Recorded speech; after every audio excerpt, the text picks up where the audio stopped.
नमस्ते बच्चों। आज जो हम टॉपिक यहाँ पे कवर कर रहे हैं वो टॉपिक्स का नाम है ऑप्टिक्स। और ऑप्टिक्स में हमने बेसिक कॉन्सेप्ट्स को लेक्चर 1 में कंप्लीट किया हुआ है। और आज जो उसके कॉन्सेप्ट को ले रहे हैं उसका नाम है रिफ्लेक्शन ऑफ लाइट। अब यहाँ पर हम जो भी कॉन्सेप्ट्स हम आपको बता रहे हैं तो वो एक लाइन के फॉर्म में हो सकता है, एक सेंटेंस के फॉर्म में हो सकता है। पर ये जो है कॉन्सेप्ट्स जब से जो है कॉम्पिटिटिव एग्जाम्स जो है ऑब्जेक्टिव हुए हैं तो जो कॉन्सेप्ट्स हैं, कॉन्सेप्ट्स को ही एज ए क्वेश्चन जो है पूछ लिया जाता है। और जब आपको कॉन्सेप्ट्स अच्छी तरीके से पकड़ बन जाएगी और कॉन्सेप्ट पे अगर आपकी पकड़ अच्छी तरीके से बन गई तो आप जो है क्वेश्चन को समझ पाएंगे और क्वेश्चंस को कर पाएंगे। तो जो बेसिक जो चैलेंज आता है एग्जाम को देते वक्त, तो उस समय हमको यही चैलेंज आता है कि हमको क्वेश्चंस को समझने में दिक्कत आती है।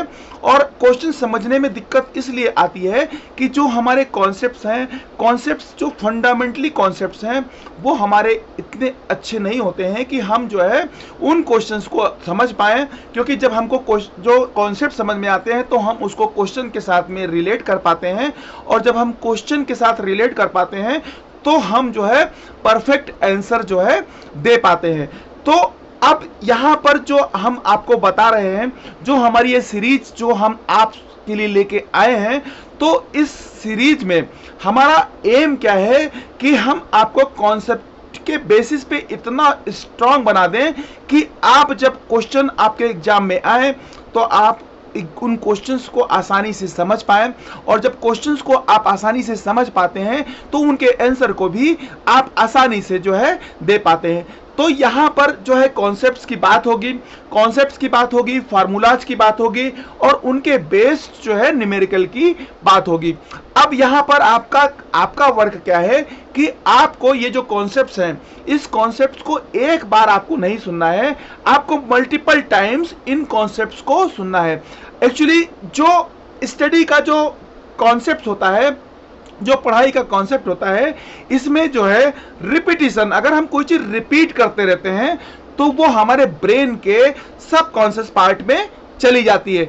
और जब हमारे कॉन्सेप्ट जो है हमारे सब कॉन्शियस माइंड में चली जाती है तो वहां से हमारी जो चीजें हैं वहां पर हमारा एनालिटिकल माइंड जो है काम करने लगता है। और हम क्वेश्चंस को कितना भी हम ट्विस्ट कर दें या उनको हम कितना भी घुमा दें तो लेकिन अगर कॉन्सेप्ट्स हमारे क्लियर हैं तो अगर हमने रिपीटिशन मोड से स्टडी को किया है तो वो जो कॉन्सेप्ट्स हैं वो कोरिलेट हो जाते हैं। और जो एग्जामिनर होता है वो इसी जो है वीकनेस का फायदा उठाता है कि जो स्टूडेंट्स होते हैं, जो एवरेज स्टूडेंट्स होते हैं, वो रिपीट नहीं करते हैं। और जब वो रिपीट नहीं करते हैं तो उनको कॉन्सेप्ट्स जो है उनके माइंड के अंदर जो है प्रॉपर तरीके से जो है फीड नहीं होता है। और जब वो क्वेश्चंस को देखते हो आप तो वहां पर वो जो क्वेश्चंस होते हैं वो क्वेश्चंस आप उनको जो है कोरिलेट नहीं कर पाते हो। और जैसे ही आप उन क्वेश्चंस को कोरिलेट नहीं करते हो तो आप जो है रॉन्ग आंसर्स को जो है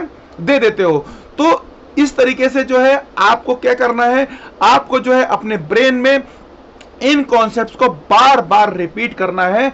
और इस तरीके से रिपीट करना है कि जब आप सो भी रहे हो तो आपको अगर कोई क्वेश्चन पूछा जाए तो आप उस कॉन्सेप्ट्स के साथ में जो है रिलेट कर पाओ। और आप जब कॉन्सेप्ट्स के साथ रिलेट कर पाओगे उस क्वेश्चंस को तो आप जो आंसर दोगे वो आंसर यूनिक होगा और वो एक्चुअल आंसर उस क्वेश्चन का होगा।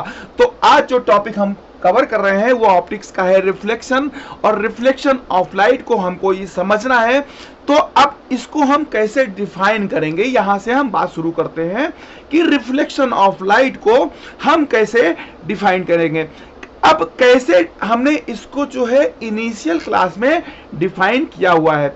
अगर हम मिरर के सामने खड़े हो जाते हैं तो वहां पर हमारा जो है फेस जो है दिखने लगता है। तो ये क्या है, ये जो है रिफ्लेक्शन हो गया। तो हमारा जो डिफिनीशन बना, रिफ्लेक्शन का जो डिफिनीशन बना, वो डिफिनीशन क्या हुआ कि bouncing back of light into same medium is termed as reflection. तो हमारी जो डिफिनीशन बनी कि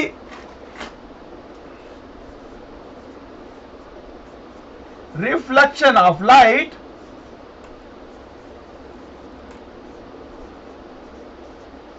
bouncing back of light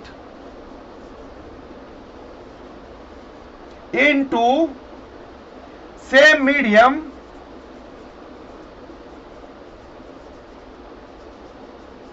is termed as reflection of light.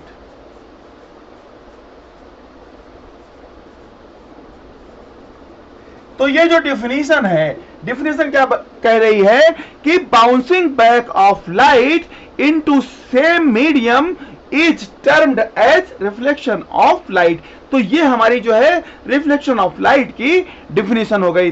अब बच्चों, लाइट को वापस उसी मीडियम में आना है, तो अगर उसे उसी मीडियम में वापस आना है तो एक बात बताओ कि जैसे मान लो अभी एयर है यहां पर और मान लो कि कोई ट्यूबलाइट जो है जल रही है, तो जब ट्यूबलाइट जल रही है तो जो ट्यूबलाइट की जो रोशनी है वो जो है बोर्ड के ऊपर गिर रही है। तो जब ट्यूबलाइट की रोशनी बोर्ड के ऊपर गिर रही है तो बोर्ड पर से लाइट जो है रिफ्लेक्ट हो करके अब उसी मीडियम में वापस आ गई। तो अब यहां पर हमको ये चीज समझना है कि यहां पर जब हम जो है लाइट की बात कर रहे हैं तो यहां पर तीन चीजें जो है, इवन तीन नहीं 4 चीजें हम बात करते हैं स्पीड की, स्पीड ऑफ लाइट, हम बात करते हैं फ्रीक्वेंसी ऑफ लाइट की, और स्पीड और फ्रीक्वेंसी के साथ में हमारे जो 2 चीजें और बचती है उसको हम बोलते हैं वेवलेंथ और फेस। तो ये जो 4 चीजें हैं, जब हम लाइट के बारे में बात कर रहे हैं तो हमको वहां पर स्पीड, फ्रीक्वेंसी, वेवलेंथ और ये फेस, इन चारों के बारे में समझना हमको बहुत अधिक आवश्यक है। तो अब चूंकि लाइट जो है बोर्ड के ऊपर आई और रिफ्लेक्ट हो करके जो है उसी मीडियम में वापस आ गई, तो यहां पर मीडियम में वापस आ रही है, तो यहां पर क्या है फ्रीक्वेंसी। अगर हम फ्रीक्वेंसी की बात करते हैं, अगर हम स्पीड की बात करते हैं तो हम यहां पर पहले हम स्पीड को ले लेते हैं। जो हमारी स्पीड है, स्पीड हमारी क्या है, जो है ये स्पीड हमारी चेंज होगी क्या, तो यहां पर चूंकि लाइट जो है सेम मीडियम में वापस आ रही है तो यहां पर हमारी जो स्पीड है इसके अंदर कोई चेंज नहीं होगा। जब हम स्पीड की बात करते हैं और स्पीड जो है हमारी अगर रिफ्लेक्शन हो रही है और वो उसी मीडियम में वापस आ रही है तो स्पीड में हमारे जो है कोई चेंज नहीं होगा।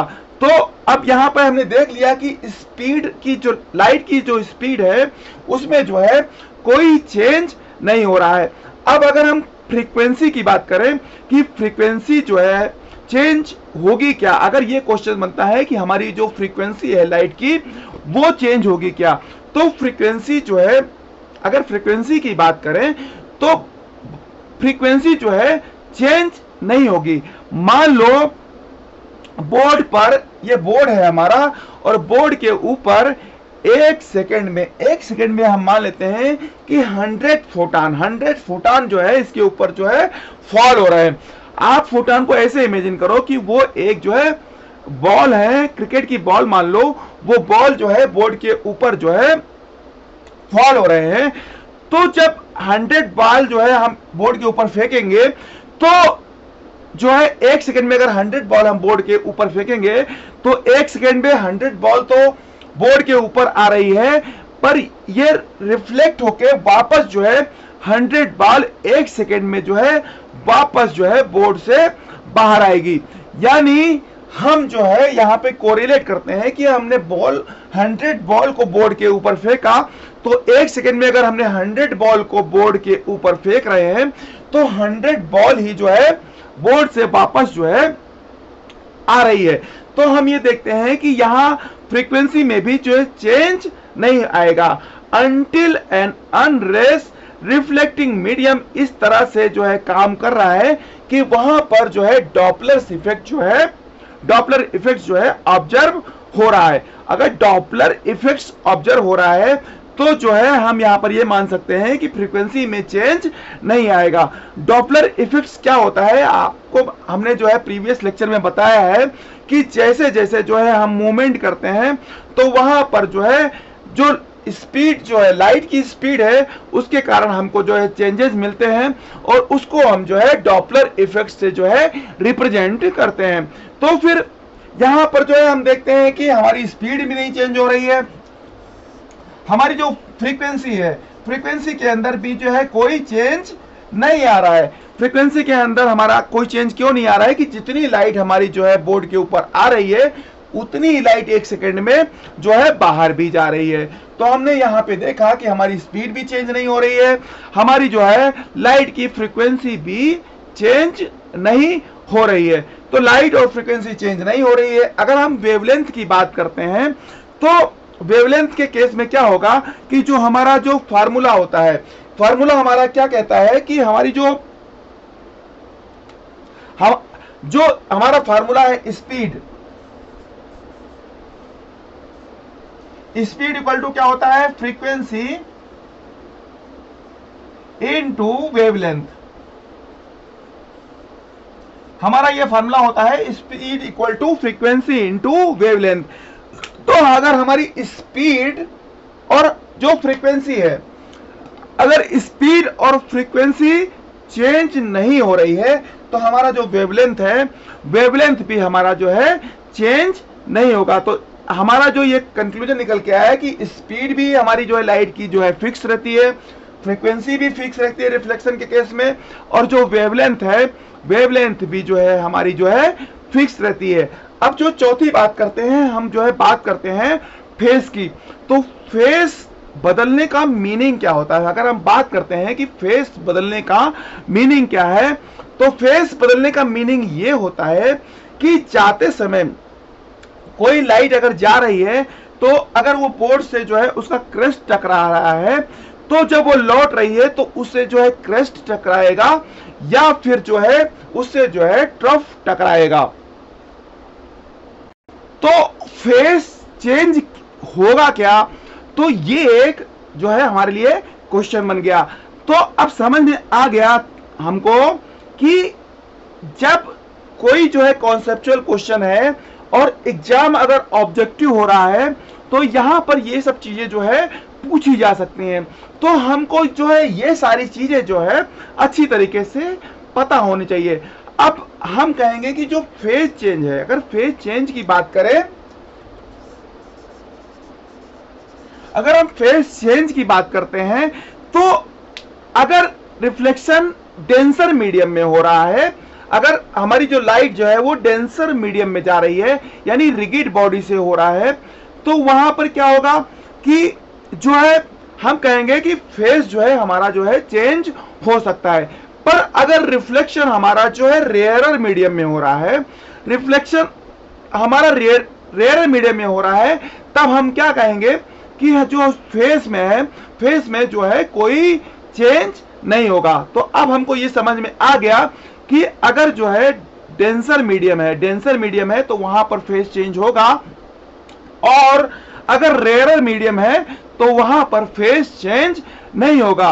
तो हमको एक बात समझ में आ गई कि हमको इसके डिफिनीशन के बारे में पता चल गया कि जो रिफ्लेक्शन है उसका डिफिनीशन क्या है कि bouncing back of light into same medium is termed as reflection of light. हमारा जो डिफिनीशन है रिफ्लेक्शन का, वो डिफिनीशन क्या है कि bouncing back of light into same medium is termed as reflection of light. अब यहां पर ये जो है अपने को एक और जो है इस डिस्कशन से हमको एक पॉइंट और मिल गया कि इन रिफ्लेक्शन की अगर हम बात कर रहे हैं तो वहां पर speed, frequency, wavelength will remain unchanged. अगर हम स्पीड, फ्रीक्वेंसी और वेवलेंथ की बात कर रहे हैं तो ये हमारी जो स्पीड, हमारी स्पीड, फ्रीक्वेंसी, वेवलेंथ है, ये क्या होगा, रिमेन अनचेंज्ड।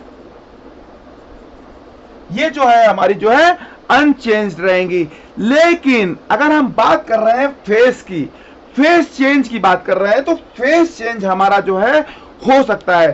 फेस चेंज के लिए हमने क्या बात की कि अगर जो है हमारा जो रिफ्लेक्शन डेंसर मीडियम से हो रहा है तो वहां पर जो है हमारा फेस चेंज होगा, और हमारा अगर रिफ्लेक्शन रेयरर मीडियम से हो रहा है तो वहां पर जो है फेस चेंज नहीं होगा। हमने 9th और 10th में हमने एक चीज समझी है कि जब हमारी जो है एक हमने जो है धागे को लिया और धागे को एक हमने जो है हार्ड सरफेस के साथ में बांध दिया और हमने उसको जो है एक जो है ट्विस्ट दे दिया, तो वहां पर हम देखते हैं कि जो हमारा जो वेव है वो वेव क्या होता है कि वहां पर जो है जब डेंसर मीडियम रहता है तो वहां पर फेस चेंज नहीं होता है। अगर वो ट्रफ से निकला है तो वो ट्रफ के साथ में ही वापस आता है, लेकिन अगर हमने जो है वहां पर एक स्प्रिंग के साथ कनेक्ट कर दिया तो वहां पर जो है हमारा जो फेस जो है वो जो है चेंज हो जाता है। तो हमें रिफ्लेक्शन की डिफिनीशन यहाँ पे अच्छी तरीके से समझ में आ गई। रिफ्लेक्शन की डिफिनीशन हमको यहाँ पे अच्छी तरीके से समझ में आ गई। और रिफ्लेक्शन की डिफिनीशन क्या कहती है कि bouncing back of light into same medium is termed as reflection of light. और जो लाइट के जो है मेन फीचर्स रहते हैं जैसे कि स्पीड है, फ्रीक्वेंसी है, वेवलेंथ है और फेज चेंज है, तो इनका जो है इनके ऊपर किस तरीके से हमारा जो है इसका इम्पैक्ट पड़ता है कि हमारी जो स्पीड है, अगर रिफ्लेक्शन हो रहा है वहां पर, अगर रिफ्लेक्शन हो रहा है तो वहां पर हमारा जो है स्पीड हमारा जो है आफ्टर रिफ्लेक्शन जो है कोई चेंज नहीं आएगा। अगर हम फ्रीक्वेंसी की बात कर रहे हैं तो वहां पर भी कोई चेंज नहीं होगा। अगर स्पीड और फ्रीक्वेंसी में कोई चेंज नहीं आ रहा है तो वेवलेंथ में भी कोई चेंज नहीं होगा। लेकिन अगर फेज चेंज की हम बात करते हैं तो फेज चेंज में हमको ये चीज समझ में अच्छी तरीके से समझना है कि अगर रिफ्लेक्शन हमारा जो है डेंसर मीडियम से हो रहा है तो वहां पर हमारा फेज चेंज होगा। वहां पर जो हमारा पाई है, पाई अगर क्रेस्ट से जो क्रेस्ट हमारा वहां टकरा रहा है तो वहां पे जो है ट्रफ के साथ में जो है हमारी वेव जो है, जो पाई का फेस है वो ट्रफ के थ्रू जो है बाहर जो है रिफ्लेक्शन होगा। पर अगर रिफ्लेक्शन हमारा रेयरर मीडियम में हो रहा है तो वहां पर हमारा जो पाई का फेस है वो अगर ट्रफ के साथ में जो सरफेस से टकरा रहा है तो वो जो है ट्रफ के साथ अगर टकरा रहा है तो वो जो है थ्रू ट्रफ के थ्रू जो है क्रस्ट के थ्रू टकरा रहा है तो ट्रफ के थ्रू जो है वो जो है रिवर्स होगी। तो हमको ये पता चल गया कि हमारा जो फेस चेंज है वो इस पे डिपेंड करेगा कि हमारा जो मीडियम है, जो हमारा रिफ्लेक्शन मीडियम है वो जो है डेंसर है या फिर जो है रेयर है। तो होप बच्चों आपने जो है ऑप्टिक्स का पहला लेक्चर अच्छी तरीके से सुना होगा, उसको अच्छी तरीके से रिपीट किया होगा। मैं आपको एक बात और बता देना चाहता हूं कि जो हमने लेक्चर पार्ट 1 में बताया है वो बेसिक कॉन्सेप्ट्स है, उसको समझना आपके लिए बहुत ही इंपॉर्टेंट है। तो वो कॉन्सेप्ट आपको अच्छी तरीके से समझना है। उसके बाद आपको रिफ्लेक्शन को अच्छी तरीके से समझना है। रिफ्लेक्शन में आपने डिफिनीशन को समझ लिया। डिफिनीशन को समझने के साथ साथ आपने क्या किया, उसके जो मेन फीचर्स हैं उनका जो है रिफ्लेक्शन में किस तरीके से उसका इंपैक्ट जो है पड़ता है उसको आपने अच्छी तरीके से समझा। तो ये आपका रिफ्लेक्शन का पार्ट जो है कंप्लीट हो जाता है। और इससे रिलेटेड आपके कॉन्सेप्चुअल क्वेश्चन अगर कोई आपसे आपके एग्जाम में पूछे जाते हैं तो उसको जो है करने के लिए आप जो है कैपेबल हैं। अगर कोई क्वेश्चंस इस तरीके से आते हैं तो उसको आप दे पाएंगे। और आपको अगर इसके बावजूद भी कोई दिक्कत आती है तो आप जो है कमेंट में हमको बता सकते हैं। और आपको होप कि हमने जो है जितनी अभी तक की जो है क्वेश्चन जो है हमने एग्जाम के देखे हैं उसमें किसी तरीके की जो है किसी तरीके के क्वेश्चंस इस कॉन्सेप्ट के जो बेसिस के बाहर जो है नहीं जाते हैं। तो होप बच्चों आपको ये कॉन्सेप्ट अच्छा लगा होगा। आप इस कॉन्सेप्ट को जो है मैक्सिमम जो है मिनिमम जो है 3 टाइम्स और मैक्सिमम जो है 6 टाइम्स इसको रिपीट करेंगे, जिससे ये कॉन्सेप्ट्स आपके ब्रेन में इस तरीके से फीड हो जाए कि आप इस कॉन्सेप्ट्स के बेसिस पे अगर कोई क्वेश्चन आता है तो उसको करने के लिए आपका जो टाइम है बच्चों, आपका जो टाइम है वो बहुत ही प्रीसियस है। तो अगर आपका जो टाइम है वो आपने सेव कर लिया, तो आपने जो है अपने लाइफ की जो है, जो बोलते हैं कि लाइफ का जो स्ट्रगल होता है उसको आपने जो है मिनिमाइज कर दिया। आपने अपनी स्ट्रगल्स को जो है मिनिमाइज कर दिया। और अगर आपने अपने लाइफ के स्ट्रगल्स को मिनिमाइज कर लिया तो होप बच्चों, ये मेरा कमिटमेंट है कि आपसे अच्छी लाइफ किसी की नहीं हो सकती। तो होप बच्चों, आपको ये कॉन्सेप्ट अच्छा लगा होगा। अगर आपको कॉन्सेप्ट अच्छा लगा है, आपको अपने क्वेश्चन को करने में आपको सहूलियत मिली है, तो होप बच्चों आप इस चैनल को सब्सक्राइब जरूर करेंगे। इस तरीके का कॉन्सेप्ट हम आपको पूरे आपके पूरे जो है आपके एग्जाम पीरियड तक पूरे कॉन्सेप्ट्स आपको हम देंगे, ये मेरा जो है आपसे वादा है। तो हो बच्चों, आप चैनल को सब्सक्राइब करिए और इस तरीके के कॉन्सेप्ट्स को आप बार बार रिपीट करिए, जिससे आपके जो एग्जाम के क्वेश्चंस है वो इजीली जो है आपसे जो है बन पाए और आप ज्यादा से ज्यादा नंबर स्कोर कर पाए। और अगर आप सक्सेसफुल होते हैं तो उससे जो है ये जो है आपकी सफलता ही हमारी सफलता है। तो हो बच्चों, आपको कॉन्सेप्ट अच्छा लगा होगा। थैंक यू बच्चों, थैंक यू वेरी मच।